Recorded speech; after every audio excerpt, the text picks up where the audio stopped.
syempre, ang unang-unang nagwagi, ang Kamara de Representante ni Tambaluslos, the House of Tambaluslos. Pagkano ang nakuha niya? Ay, toko, tumataginting po na 16.35 billion dagdag. Dinoble nila yung budget na pinropose ng presidente na 16 billion, ginawa nilang 33 billion. Ano po ibig sabihin yan?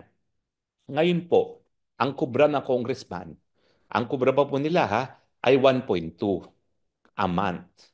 So ngayon, dahil dinoble nila, ibig sabihin yan, meron na silang 2.2 a month in a year times 12.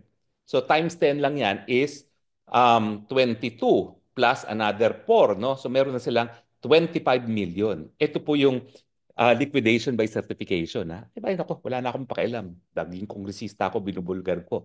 Sa Kongreso lang po at sa Senado na hindi mo dapat i-itemize kung paano mo ginastos ang gastos po. Yung buong 22 million na yon, 24 million na yon, hindi, 26 million na yon, pirma lang yon. It was spent for a public purpose.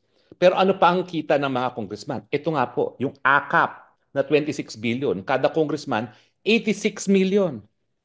So meron na silang kubra talaga na parang sweldo lamang, 26 million, meron pa silang 80 million in projects. Now, lahat naman yan hindi mapupunta sa kanila. Pero anong karanasan natin? Kalahati binubulsa. So ilagay mo na lang 40 million. So meron na silang 26 million plus 40 million, meron na silang, hina ko sa math, no? 64 million. Eh meron pa silang at least tagti 10 million na tupad, tagti 10 million na AX. So, kalahati niyan, bubulsa nila. So, another 10. Magkano na yon? So, it is 26 plus 40, 66 plus 10, 76.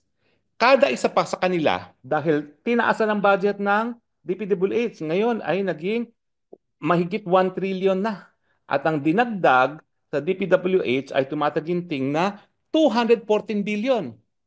O saan mapupunta ba yan, 214 billion na yan? Sa mga kongresista at mga senatong.